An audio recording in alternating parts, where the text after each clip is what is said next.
പരിശുദ്ധമായ റബീഉൽ അവ്വലിലെ ദിനരാത്രങ്ങളിലൂടെ നമ്മളിങ്ങനെ കടന്നു പോകുമ്പോൾ വല്ലാത്തൊരു സന്തോഷമാണല്ലേ.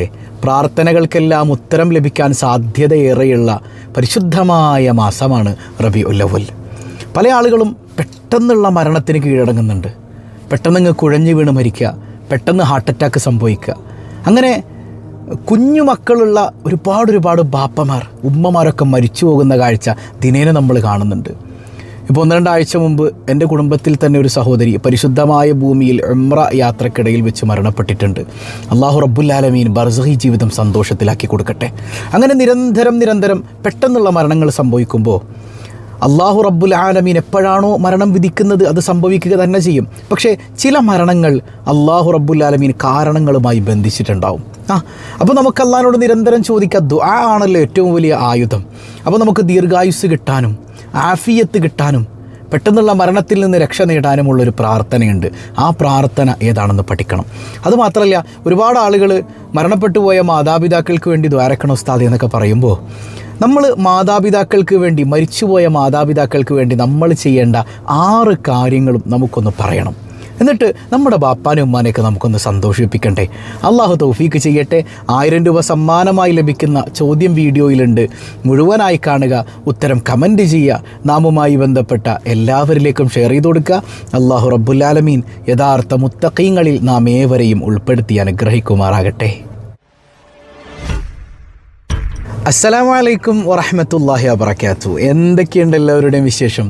സന്തോഷമല്ലേ? എവിടെ പുഞ്ചിരിച്ചു കൊണ്ടൊരു ഹംദ് പറഞ്ഞ് അൽഹംദുലില്ലാഹി റബ്ബിൽ ആലമീൻ. മാഷാ അല്ലാഹ്, ഈ ഒരു ഹംദിൻ്റെ ബർക്കത്തുകൊണ്ട് ഹൃദ്യമായൊരു പ്രഭാതവും അതിമനോഹരമായൊരു ദിവസവും സമ്മാനമായി തന്ന് കരുണക്കടലായ റബ്ബുൽ ആലമീൻ നമ്മെ അനുഗ്രഹിക്കുമാറാകട്ടെ. നമ്മുടെ സങ്കടങ്ങളൊക്കെ അവൻ തീർത്ത് തരട്ടെ. ഹാപ്പി അല്ലേ എല്ലാവരും? പെട്ടെന്ന് മരിക്കാൻ ഇഷ്ടമുള്ള ആരെങ്കിലും ഉണ്ടോ കൂട്ടത്തിൽ? പിന്നെ പെട്ടെന്ന് മരിക്കാനാ മനുഷ്യനിവിടെ ദീർഘായുസ് കിട്ടാനായിട്ടുള്ള പണികളൊക്കെ എടുത്തുകൊണ്ടിരിക്കുകയാണ് അല്ലേ. പെട്ടെന്നുള്ള മരണം നമ്മളിപ്പോൾ നിരന്തരം കണ്ടുകൊണ്ടിരിക്കുകയാണ്. ഇപ്പോൾ കഴിഞ്ഞ കുറച്ച് ദിവസം മുമ്പ് നബിദിന ദിവസം മീലാദ് റാലി കാണാൻ വേണ്ടിയിട്ട് ചെറിയ കുഞ്ഞുമായി പോകുന്ന പിതാവ് ആക്സിഡൻറ്റിൽ പെട്ട് മരിക്കുന്നു. ഒരു കുട്ടി ദഫ് കളിക്കുന്നതിനിടയിൽ കുഴഞ്ഞു വീണ് മരിക്കുന്നു. അല്ലാഹു റബ്ബുൽ ആലമീൻ നമുക്ക് ആഫിയത്തുള്ള ദീർഘായുസ് നിന്ന് അനുഗ്രഹിക്കുമാറാകട്ടെ. ദീർഘായുസ് വളരെ നല്ലതാണ്, നന്മ ചെയ്യുമെങ്കിൽ മാത്രം അല്ലേ. ദീർഘായുസ് നല്ലതാണ്. ഹബീബ് സല്ലല്ലാഹു അലൈഹി വസല്ലം തങ്ങൾ അതിനെ മനോഹരമാക്കി പറഞ്ഞു തന്നിട്ടുണ്ട്. ഒരാൾക്ക് 100 വയസ്സ് വരെ ആയുസുണ്ട്. അയാൾ 100 വയസ്സും നന്മ ചെയ്ത് ജീവിച്ചുവെങ്കിൽ മാഷാ അല്ലാഹ് എത്രമേൽ സുന്ദരാണ്. പക്ഷെ ഒരാൾ 100 വയസ്സ് വരെ ജീവിച്ചു, പക്ഷേ ചെയ്തത് മുഴുവൻ തെമ്മാടിത്തരവും തോന്നിവാസവും കള്ളുകൂടിയൊക്കെ ആണെങ്കിൽ ഒരു കാര്യമില്ല. അപ്പോൾ നമുക്ക് നല്ല ആഫിയത്തുള്ള നല്ല ദീർഘായുസ് കിട്ടണം. അല്ലാഹു റബ്ബുൽ ആലമീൻ തൗഫീക്ക് നൽകി അനുഗ്രഹിക്കുമാറാകട്ടെ. ഏത് നിമിഷവും നമ്മൾ മരിക്കും ഇല്ലേ? അങ്ങനെയല്ലേ? നമ്മൾ മരിക്കുമെന്ന് ഉറപ്പല്ലേ? ഉറപ്പില്ലാത്ത ആരെങ്കിലും ഉണ്ടോ? ഇല്ല, നമ്മൾ മരിക്കും. പക്ഷെ ഒരു സംഗതി നമുക്ക് ഉറപ്പില്ല, ഇന്ന് മരിക്കും എന്ന് ഉറപ്പുള്ള ആരെങ്കിലും ഉണ്ടോ? ഒരുറപ്പും നമുക്കില്ല. ആ വിഷയത്തിൽ നമ്മൾ തൊട്ട് കളിക്കൂല എന്നാണ്. ഏത് സെക്കൻഡിൽ വേണമെങ്കിലും മരണം നമ്മളെ പിടികൂടാം. ഇപ്പോൾ കഴിഞ്ഞ ദിവസം ഞാൻ യാത്ര പോകുന്ന വഴിക്ക് ഒരു വണ്ടി ഇങ്ങനെ ചതഞ്ഞരഞ്ഞ് കിടപ്പുണ്ട്. ഭയങ്കര സെക്യൂരിറ്റിയൊക്കെ ഉള്ള വണ്ടിയാണ്. ഓപ്ഷൻസ് ഒരുപാടുള്ള, സെക്യൂർഡ് ആക്കാൻ പറ്റിയ ഓപ്ഷൻസ് ഒരുപാടുള്ള വണ്ടിയാണ്. പൊട്ടിപ്പൊളിഞ്ഞ് അതിൻ്റെ അകത്ത് കിടക്കുന്ന മനുഷ്യൻ്റെ ചോര അവിടെയൊക്കെ കാണാം. അപ്പോൾ ഞാൻ ചോദിച്ചു എന്ത് പറ്റിയതാണ്? അപ്പോൾ ഒരു ലോറി വന്നിടിച്ചതാണ്, സ്പോട്ടിൽ തന്നെ മരിച്ചു എന്നാണ്. എന്ത് പ്രായമുണ്ടെന്ന് ചോദിച്ചപ്പോഴത്തേക്കും 28 വയസ്സ് 30 വയസ്സിൻ്റെ അകത്തൊക്കെ ഉണ്ടാവുള്ളൂ, കണ്ടിട്ട് അങ്ങനെയാണ് തോന്നുന്നതെന്നാണ് ആളുകൾ പറയുന്നത്. ഒന്ന് ആലോചിച്ച് നോക്കിയേ. അപ്പോൾ ഏത് സെക്കൻഡിലും മരണം നമ്മളെ പിടികൂടാം. അല്ലാഹു റബ്ബുൽ ആലമീൻ പെട്ടെന്നുള്ള മരണങ്ങളിൽ നിന്ന് നമ്മെ കാത്തു രക്ഷിക്കുമാറാകട്ടെ. അപ്പോൾ അങ്ങനെ ഒരാൾ മരിക്കാതിരിക്കുമെങ്കിൽ അത് ആരായിരുന്നേനെ? ഹബീബ് സല്ലല്ലാഹു അലൈഹി വസല്ലം തങ്ങളാണ്. അള്ളാഹുവിൻ്റെ ഹബീബിനോട് അസ്റായീൽ ഒന്ന് ചോദിക്കുന്നില്ലേ, നബിയെ അങ്ങ് ഇവിടെ നിൽക്കുന്നുണ്ടോ? അള്ളാഹു ചോദിക്കാൻ പറഞ്ഞിട്ടുണ്ട്. അങ്ങ് നിൽക്കുന്നുണ്ടെങ്കിൽ അങ്ങേക്ക് നിൽക്കാം, പോരുന്നെങ്കിൽ പോരാം. റഫീഖിൽ അലാ. അപ്പോൾ നബി തങ്ങൾ എന്താ പറഞ്ഞേ? എനിക്കെൻ്റെ കൂട്ടുകാരൻ്റെ അടുത്ത് പോയാൽ മതി. അതാരാ? റബ്ബുൽ ആലമീനായ അള്ളാഹു തന്നെയാണ്. എന്നാലോചിച്ചു. അപ്പോൾ അള്ളാനെ കാണാൻ കൊതിയാണ് മുത്തുനബിക്ക്. അതായത് ഈ സ്വാലിഹീങ്ങളായ അള്ളാനെ പ്രണയിക്കുന്ന മഹാന്മാർക്കൊക്കെ മരിക്കാൻ കൊതിയായിരിക്കും. കാരണം അവിടെ ചെന്നാൽ പിന്നെ അള്ളാൻ്റെ കൂട്ട് കിട്ടുകയാണ്.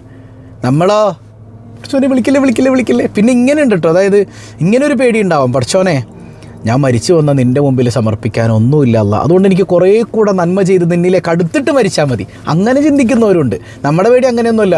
ഇപ്പം മരിച്ച എൻ്റെ പിള്ളേരൊറ്റക്കാവും, ഇപ്പം മരിച്ച എൻ്റെ കൊതി തീരൂല, ഇപ്പം മരിച്ചാൽ ഞാൻ പിന്നെ എങ്ങനെയാണ് ടൂറൊക്കെ പോണത്, ഞാൻ അവിടെ ആ നാട് കാണാതെ ഞാൻ മരിച്ച് ഇല്ലേ. ഒരു ഉമ്മ നിന്ന് കരയാണ്ടില്ലേ? നിങ്ങൾ കണ്ടല്ലേ വീഡിയോ?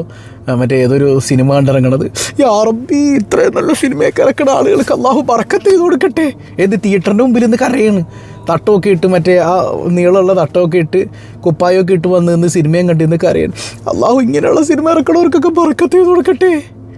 ഒന്ന് ആലോചിച്ച് നോക്കിയേ, അതാണ് നമ്മുടെയൊക്കെ ദുആ. ഏതായാലും അള്ളാഹു റബ്ബുൽ ആലമീൻ നമുക്ക് ആഫിയത്തുള്ള ദീർഘായുസ് തരട്ടെ. പെട്ടെന്നുള്ള മരണം വേണ്ട, നമുക്ക് ഇച്ചിരി നന്മയൊക്കെ ചെയ്യണം അല്ലേ, നന്മയും ചെയ്യണം, അള്ളാൻ്റെ പാപമോചനം സിദ്ധിച്ചവരായി മാറണം. അപ്പോൾ അതിന് വേണ്ടിയിട്ട് സ്വാലിഹീങ്ങളും മഹാന്മാരും തബീങ്ങളും ഒക്കെ ദുആ ചെയ്തിരുന്നൊരു ദുആ എന്താണത്? അല്ലാഹുമ്മ ഇന്നി അസ്അലുക്കൽ അഫ്വ വൽ ആഫിയ. രണ്ട് സംഗതികളാണ്.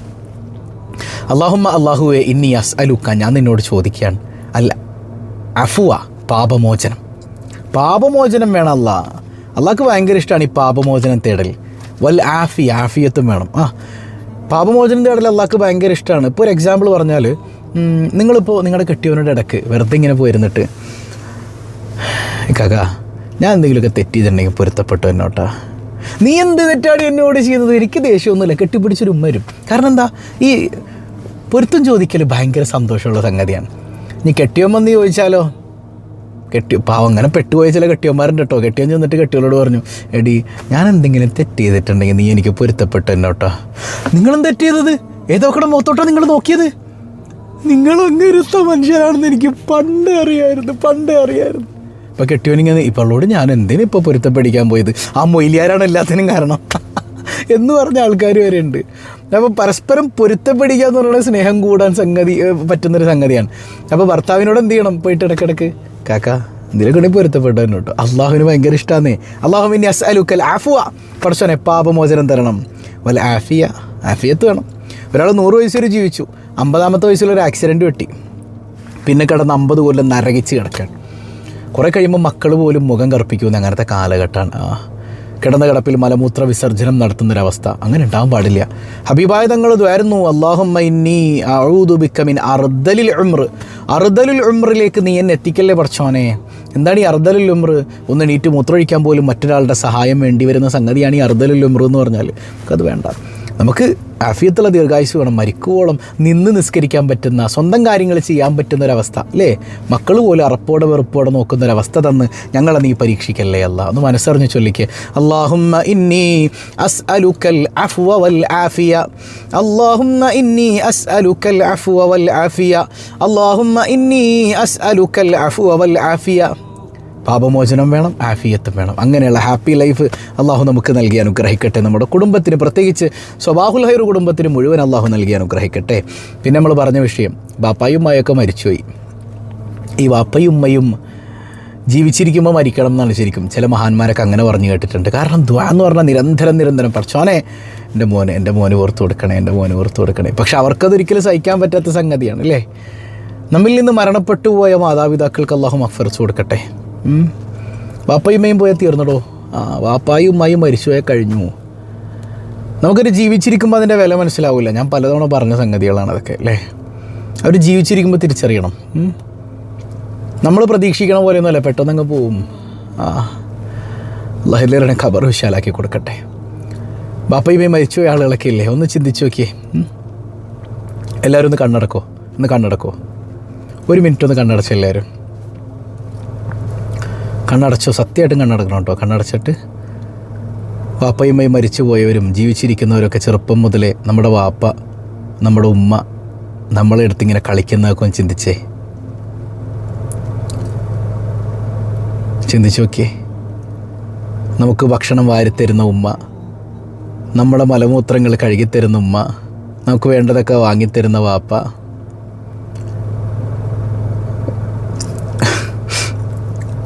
അവരിങ്ങനെ മരിച്ചു കിടക്കുന്നതും ചിന്തിച്ചു നോക്കിയേ. ഞാൻ എൻ്റെ ഉമ്മയുടെ മയ്യത്ത് പോലും കണ്ടിട്ടില്ല. അല്ലാഹു അവരുടെയൊക്കെ ഖബർ വെളിച്ചാക്കി കൊടുക്കട്ടെ. നമ്മുടെ മക്കളെ നന്നാക്കി തരട്ടെ. ഈ കണ്ണടച്ച ആളുകൾ ഒന്നിങ്ങനെ ചിന്തിച്ചു നോക്കി, ഏതെങ്കിലും ഒരു ഘട്ടത്തിൽ നമ്മുടെ ഉമ്മാനോട് വാപ്പാനോട് തട്ടിക്കയറിയവരുണ്ടെങ്കിൽ അള്ളാഹു നമുക്ക് പുറത്തു തരുമോ? അവരുടെ പൊരുത്തം ഇല്ലെങ്കിൽ നമ്മുടെ ദുനിയാവ് ആഖിറൊക്കെ നാശത്തിലല്ലേ. അള്ളാഹു കാത്ത് രക്ഷിക്കട്ടെ. കണ്ണു തുറന്നു. അപ്പോൾ നമ്മുടെ വാപ്പായും ഉമ്മായും അവരെങ്ങനെ ഇടക്കിടക്ക് ഓർക്കുക. അവർക്ക് വേണ്ടി നല്ലത് ചെയ്യുക. അള്ളാഹു തൗഫീക്ക് ചെയ്യട്ടെ. ഹബീബായ തങ്ങൾ സല്ലല്ലാഹു അലൈഹി വസല്ലം പറയുന്നുണ്ട്, ഒരു മനുഷ്യൻ മരിച്ചാൽ 3 കാര്യങ്ങൾ അവരുടെ കൂടെ പോവും. ഒന്നേതാ? അവൻ ചെയ്ത സ്വതക്കയാണ് ജാരിയായ സ്വതക്ക. ജാരിയായ സ്വതക്ക ഇപ്പോൾ നമ്മുടെ റിലീഫ് പദ്ധതിയിലേക്ക് പലരും ഹദിയ ചെയ്യുന്നുണ്ട്, സ്വതക്ക ചെയ്യുന്നുണ്ട് അല്ലേ? ഭയങ്കര വാല്യൂ ആണ്. രണ്ടാമത്തേത് നാഫിയായ ഇൽമ്, ഉപകാരപ്പെടുന്ന ഇൽമ്. നമ്മളിപ്പോൾ ഈ സ്വഭാവലഹരിൽ പഠിക്കുന്ന ഇൽമ് ഉപകാരപ്പെടുന്ന ഇൽമായി മാറിയാൽ അതും വരും നമ്മുടെ കൂടെ ഖബറിലേക്ക്. മൂന്നാമത്തത് നല്ല മക്കൾ, സ്വാലിഹീങ്ങളായ മക്കൾ. അവർ ഉപകാരപ്പെടും മാതാപിതാക്കൾക്ക്. നമ്മൾ അങ്ങനെയുള്ള മക്കളാണെങ്കിൽ നമ്മൾ ഈ പറയാൻ പോകുന്ന 6 കാര്യങ്ങൾ നമ്മൾ ചെയ്യും. എന്താ? ഒന്നാമത്തത് ദുആ ചെയ്യാം. ബാപ്പാക്കും ഉമ്മാക്കും വേണ്ടി ദുആ ഇറക്കാം. ശരിക്കും അവർ ജീവിച്ചിരുന്നപ്പോൾ നമ്മുടെ കച്ചവടത്തിലൊക്കെ ഭയങ്കര ബറക്കത്തായിരുന്നു. അവർ മരിച്ചപ്പോൾ കച്ചവടം കുറഞ്ഞു, സമാധാനം കുറഞ്ഞു. എന്തേ കാരണം? അവരുടെ ദുആ തന്നെ മക്കളെ. എൻ്റെ മോന് പടച്ചോനെ നീ ബർക്കത്ത് ചെയ്ത് കൊടുക്കണേ അല്ലാന്ന് നെഞ്ചത്തടിച്ച് ദുആ ഇറക്കണേ എത്ര ഉമ്മമാരുണ്ട്. പൊട്ടിക്കരഞ്ഞ് കണ്ണീരൊലിപ്പിച്ച് ദുആ ചെയ്യുന്ന എത്ര മാതാപിതാക്കളുണ്ട്. ഒന്ന് ചിന്തിച്ച് നോക്കിക്കേ. അപ്പോൾ അങ്ങനെയുള്ള മാതാപിതാക്കൾ മരണപ്പെട്ട് ഖബറിലാണ്. അപ്പോൾ ആ വാപ്പക്കും ഉമ്മക്കും വേണ്ടിയിട്ട് നമ്മൾ വരുന്നാൽ അവരുടെ പൊരുത്തം നമുക്കും കിട്ടുമെന്നേ, മരിച്ചാലും കിട്ടും. മനസ്സിലായോ? അള്ളാഹു തൗഫീഖ് ചെയ്യട്ടെ. രണ്ടാമത്തത് സ്വതക്കയാണ്. പ്രത്യേകിച്ച് റബീഉൽ അവ്വൽ മാസത്തിൽ ബാപ്പയും ഉമ്മയും മരിച്ചുപോയവരോ ജീവിച്ചവരോ ആകട്ടെ, ജീവിച്ചിരിക്കുന്നവരാകട്ടെ, അവർക്ക് വേണ്ടിയിട്ട് സ്വതക്ക ചെയ്യുന്നിട്ട് ദ്വാരക്ക. വല്ലാത്ത പ്രതിഫലമല്ലേ ഖബറിൽ. ഞാൻ ഇപ്പോഴും ആ ഗൂഗിൾ പേ നമ്പർ താഴെ ഇട്ടിട്ടുണ്ട്. ആ പാവപ്പെട്ട പ്രയാസം അനുഭവിക്കുന്ന ഒരു ഉസ്താദിന് വേണ്ടി നിങ്ങൾ കൊടുക്കാൻ പറ്റുമെങ്കിൽ എന്തെങ്കിലും ഇത് നിങ്ങൾ ഇന്നിപ്പോൾ ചെയ്യേണ്ടത് വാപ്പാക്കും ഉമ്മാക്കും വേണ്ടിയിട്ട് നെയ്യത്ത് ചെയ്ത് കൊടുത്തു. അല്ലെങ്കിൽ മരിച്ചുപോയ മക്കളോ മരിച്ചുപോയ ഭർത്താവോ ഭാര്യ ആരോ ആയിക്കോട്ടെ, കഴിയുന്നവരൊക്കെ ഒന്ന് ഹദിയ ചെയ്തേ. അള്ളാഹു റബ്ബുൽ ആലമീൻ അവരുടെ ഖബർ വെളിച്ചാക്കി കൊടുക്കും. സ്വതക്ക വലിയ ഇമ്പോർട്ടൻസ് ഉള്ള കാര്യമാണ്. ഓക്കെ. അതുപോലെ തന്നെ മൂന്നാമത്തത് ഖുർആൻ ഓതാം. ഇഖ്റഉ യാസീൻ അലാ മൗതാക്കും. മരണപ്പെട്ടവരുടെ മേൽ യാസീൻ ഓതുക എന്നാണ്. ഇനി യാസീൻ മാത്രമല്ല, ഏത് സൂറത്ത് നിങ്ങൾക്ക് ഓതാം. ഓതിയിട്ട് പടച്ചോനെ ഇതിൻ്റെ മിഥിൽ സവാബ് മാതാപിതാക്കളുടെ അല്ലെങ്കിൽ മരണപ്പെട്ടവരുടെ ഖബറിടത്തിലേക്ക് എത്തിച്ചു കൊടുക്കണമെന്ന് ദ്വാരക്ക. നാലാമത്തത് സിയാറത്ത് ചെയ്യലാണ്. സിയാറത്ത് ചെയ്യാം. സഹോദരിമാർക്ക് വീട്ടിലിരുന്ന് ദ്വാരക്കാമല്ലോ. പുരുഷന്മാരൊക്കെ ഒന്ന് പള്ളിക്കാട്ടിലേക്ക് ചെന്നിട്ട് ഉമ്മാടെ ഖബറിൻ്റെ അടുക്കൽ ചെന്ന് അസ്സലാമു അലൈക്കും യാ ഉമ്മീ, വാപ്പയാണെങ്കിൽ അസ്സലാമു അലൈക്കും യാ അബീ, ഭാര്യയാണെങ്കിൽ അസ്സലാമു അലൈക്കും യാ സൗജത്തി, ഭർത്താവാണെങ്കിൽ അല്ലേ. ഇവിടെ നമുക്ക് ഇപ്പോൾ സഹോദരിമാരാണെങ്കിൽ ഇപ്പോൾ തന്നെ പള്ളിയിലോട്ട് അങ്ങനെ പോകണ്ട. നിങ്ങൾക്ക് കറാഹത്താണ് ഖബർ സിയാറത്ത്. ഏത്? മഹാന്മാരെ ഖബർ സിയാറത്ത് ചെയ്യൽ സുന്നത്തും പൊതു ഖബർസ്ഥാനിലേക്ക് പോകൽ കറാഹത്തുമാണ്. ആയിഷ റളിയല്ലാഹു അൻഹ മഹാന്മാരെ ഹബീബ് സല്ലല്ലാഹു അലൈഹി വസല്ലം തങ്ങളെ സിയാറത്ത് ചെയ്ത് മാതൃക കാണിച്ചിട്ടുണ്ട്. അതുകൊണ്ട് നമുക്ക് അതിന് തെളിവുണ്ട്. മനസ്സിലായോ? പൊതു ശ്മശാനങ്ങളിലേക്ക് സ്ത്രീകൾക്ക് പോകേണ്ടതില്ല. അവർക്ക് വീട്ടിൽ നിന്ന് തന്നെ ദ്വാരുന്നാൽ അള്ളാഹു എത്തിച്ചു കൊടുക്കുമല്ലോ. ഇനി നമ്മൾ പള്ളിയുടെ അടുത്തൊക്കെ കൂടെ പോകുമ്പോൾ ഇങ്ങനെ സലാം പറയാം. അസ്സലാമു അലൈക്കും ദാറ ഖൗമിൻ മുഅ്മിനീൻ എന്ന് സലാം വിളിച്ച് പറയുന്നതിന് ഒരു കുഴപ്പമില്ല കേട്ടോ. അതൊക്കെ പറയാവുന്നതും ആണ്. അപ്പോൾ അങ്ങനെ സലാം പറയുമ്പോൾ വല്ലാത്തൊരു വൈകാരികത. നമ്മുടെ വാപ്പായുമായൊക്കെ കൊതിക്കുന്നുണ്ട് എന്നാണ് നമ്മുടെ സലാം, നമ്മുടെ ദുആ. നമ്മൾ ഖബറിലേക്ക് എന്തെങ്കിലും ഹദിയ ചെയ്യുന്നുണ്ടോ? അവരിങ്ങനെ പ്രയാസപ്പെടുമ്പോൾ എന്തെങ്കിലുമൊക്കെ ഒരു വല്ലാത്ത സമ്മാനം ലഭിച്ചതുപോലെയാണ് നമ്മുടെ ഹദിയകളൊക്കെ. അള്ളാഹു തൗഫീക്ക് ചെയ്യട്ടെ. അതുപോലെ അഞ്ചാമത്തേത് കടം വീട്ടുക എന്നുള്ളതാണ്. വാപ്പായും ഉമ്മയും മരിച്ചു കഴിഞ്ഞാൽ നമ്മളിങ്ങനെ ഉസ്താദ്മാർ പ്രസംഗിക്കും, ഇദ്ദേഹത്തിൻ്റെ കടം വല്ലതുകൊണ്ട് നിങ്ങൾ പൊരുത്തപ്പെട്ട് കൊടുക്കണം, ഇല്ലാത്തത് മക്കളോട് ചോദിക്കണം. മക്കൾ പിന്നെ മൈൻഡ് ചെയ്യൂല. അങ്ങനെ എത്ര വാപ്പായും ഉമ്മയും അൽഹംദുലില്ലാ, അങ്ങനെ എത്ര വാപ്പായും ഉമ്മയും ഒന്ന് ഖബറിൽ കിടപ്പുണ്ട് അല്ലേ. അവരുടെ സ്വത്തെടുത്ത് പുട്ടടിക്കുന്ന ഭക്ഷണം കഴിക്കുന്ന മക്കളില്ലേ. സൈക്കോ. ദുനിയാവിൽ നിങ്ങൾക്ക് സമാധാനം കിട്ടുമോ? ആഖിറത്തിൽ എന്തായാലും കിട്ടൂലല്ലോ. അപ്പോൾ കടം വീട്ടുക എന്നുള്ളത് നിർബന്ധ ബാധ്യതയാണ്. ആറാമത്തത് അവരുടെ കൂട്ടുകാരെ കുടുംബക്കാരെയൊക്കെ ബഹുമാനിക്കുക. വാപ്പ മരിച്ചാൽ പിന്നെ മൂത്താപ്പായി ഇല്ല, കൊച്ചാപ്പായി ഇല്ല, ആരുമില്ല, അവരെ മൈൻഡ് ചെയ്യൂല. ഉമ്മ മരിച്ചാലും അങ്ങനെ തന്നെ അല്ലേ. അവർ മരിക്കണത് വരെ ഉള്ളൂ ബന്ധുക്കൾ. എന്നിട്ട് നമ്മൾ ഡയലോഗ് അടിക്കും, ബാപ്പായും ഉമ്മയൊക്കെ ഉണ്ടായിരുന്നപ്പോൾ എന്തോരം ബന്ധുക്കളായിരുന്നു, ഇപ്പോൾ ആരുമില്ല. നമ്മളെന്തേ പോകാത്തത്? അവർ നമ്മളോട് മിണ്ടോ മിണ്ടാതിരിക്കോ ചെയ്യട്ടെ, നമ്മൾ വാപ്പാക്കും ഉമ്മാക്കും വേണ്ടിയിട്ട് പോവുക.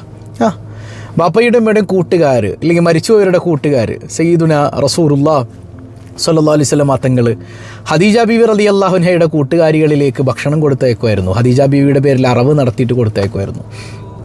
കൂട്ടുകാരെ പരിഗണിക്കുക, അത് മരിച്ചവരെ സന്തോഷിപ്പിക്കും. മനസ്സിലായോ?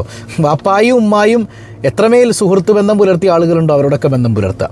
ഇപ്പോൾ മഹാനായ അബ്ദുല്ലാഹി ഇബ്നു ഉമർ റളിയല്ലാഹു അൻഹു ഒരിക്കലും ഇങ്ങനെ ഒരു കുതിരപ്പുറത്ത് ഇങ്ങനെ പോകുമ്പോൾ ഒരു ഗ്രാമീണനായ കാട്ടറബിയെ കണ്ടു. അദ്ദേഹം കുതിരപ്പുറത്ത് നിന്ന് ഇറങ്ങിയിട്ട് ഓടിച്ചെന്ന് ഇദ്ദേഹത്തിൻ്റെ തലയിലുണ്ടായിരുന്ന തൊപ്പിയെടുത്ത് ആ കാട്ടറബിയുടെ തലയിൽ വെച്ച് കൊടുത്തു. കയ്യിലുണ്ടായിരുന്ന കുറേ സ്വർണ്ണ നാണയം കൊടുത്തു. പോകാൻ നേരത്തെ ആ കുതിരനെയും കൊടുത്തിട്ട്.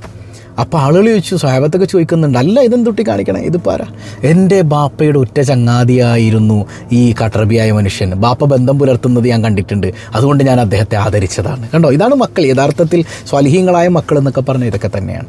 അപ്പോൾ കഴിയുന്നവരതൊക്കെ ഏറ്റെടുക്കണം, നമ്മൾ ചെയ്യണം, നമ്മുടെ വാപ്പായുമായി സന്തോഷിക്കട്ടെ. മാത്രമല്ല ആഫിയത്തുള്ള ദീർഘായുസിന് വേണ്ടി നമ്മളും ദ്വാരക്കണം, അവർക്കൊക്കെ വേണ്ടി ദ്വാരക്കണം. ഏതാണ് നമ്മൾ പഠിച്ച പ്രാർത്ഥന? അല്ലാഹുമ്മ ഇന്നി അസ്അലുക്കൽ അഫ്വ വൽ ആഫിയ. അള്ളാഹു നമുക്ക് തൗഫീക്ക് നൽകി അനുഗ്രഹിക്കട്ടെ. കഴിഞ്ഞ ദിവസം നമ്മൾ ചോദിച്ച ചോദ്യം എന്താണ്?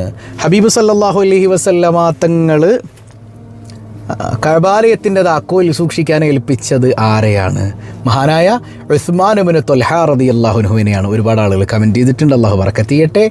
പിന്നെ ഇന്നത്തെ ചോദ്യം, കലീമുള്ള അറിയപ്പെടുന്ന പ്രവാചകർ ആരാണ്? കമൻറ്റ് ചെയ്യുക. അള്ളാഹു എല്ലാവർക്കും ഹൈറും ബറക്കത്തും സിഹത്തും നൽകി അനുഗ്രഹിക്കുമാറാകട്ടെ. പതിവായി ചൊല്ലുന്ന ദിക്ർ സുബ്ഹാനല്ലാഹി വബിഹംദിഹി عدد خلقه ورضا نفسه وزنة عرشه ومداد كلماته سبحان الله وبحمده عدد خلقه ورضا نفسه وزنة عرشه ومداد كلماته سبحان الله وبحمده عدد خلقه ورضا نفسه وزنة عرشه ومداد كلماته. അള്ളാഹു കബൂൽ ചെയ്യട്ടെ. രണ്ടൊരു ബൈത്ത് മാത്രം ചൊല്ലിക്കുക. റബീഉൽ അവ്വലല്ലേ? യാ റബ്ബി ബിൽ മുസ്തഫ ബല്ലിഗ് മഖാസിദനാ വഗ്ഫിർ ലനാ മാ മദാ യാ വാസിഅൽ കറമി يا ربي بالمصطفى بلغ مقاصدنا واغفر لنا ما مضى يا واسع الكرم مولاي صل وسلم دائما أبدا على حبيبك خير الخلق كلهم. الحمد لله رب العالمين. اللهم صل على سيدنا محمد وعلى آل سيدنا محمد. അർഹമുർറഹീമായ റബ്ബേ, ഈ സദസ്സ് നീ സ്വീകരിക്കണേ അല്ല, നീ ഹായിബാക്കല്ലേ അല്ല, നീ തഴഞ്ഞാൽ ഞങ്ങൾക്ക് പോകാനൊരിടമില്ല അല്ല. നിൻ്റെ ഹബീബ് സല്ലല്ലാഹു അലൈഹി വസല്ലമ തങ്ങളുടെ മദതും നെളുറയും നുസ്റയും തന്ന് അനുഗ്രഹിക്കണേ അല്ല. പാവങ്ങളാണ് റബ്ബേ, പാപങ്ങൾ ഒരുപാട് ചെയ്തു പോയവരാണ്, നീ പുറത്തു നൽകണേ അല്ല. ദുആ കൊണ്ട് വസിയ്യത്ത് ചെയ്ത ഒരുപാട് ആളുകളുണ്ട് പടച്ചവനെ. ഇണകളും മക്കളും നിസ്കരിച്ച് കാണാൻ കൊതിയാണെന്ന് പറഞ്ഞവർ, പടച്ചവനെ ഞങ്ങളുടെ ഇണകളെയും സന്താനങ്ങളെയും ഞങ്ങളെ തന്നെയും സ്വാലിഹീങ്ങളാക്കണേ അല്ല. അസുഖബാധിതരായ ഒരുപാട് ആളുകൾ പരിപൂർണ്ണ സൗഖ്യം നൽകണേ അല്ല. എൻ്റെ മരുമകൾ ഗർഭിണിയാണ് ഉസ്താദെ, 9 മാസമായി ദുആ ചെയ്യണം എന്ന് പറഞ്ഞ സഹോദരിയുണ്ട്. അല്ലാഹുവേ, നല്ല സ്വാലിഹായ കുഞ്ഞിനെ നീ നൽകണേ തമ്പുരാനെ. എന്തെല്ലാം പ്രയാസങ്ങളുണ്ടോ ദൂരീകരിക്കണേ അല്ല. ഗർഭിണികൾക്ക് സുഖപ്രസവം നൽകണേ അല്ല. മക്കളില്ലാത്തവർക്ക് സന്താനങ്ങൾ നൽകണേ അല്ല. കരുണക്കടലായ റബ്ബേ, ഞങ്ങളുടെ കച്ചവടങ്ങളിൽ ബറക്കത്ത് ചെയ്യണേ അല്ല. തൊഴിലുകളിൽ അഭിവൃദ്ധി നൽകണേ അല്ല. കടബാധ്യതകൾ ഏറ്റെടുക്കണേ അല്ല.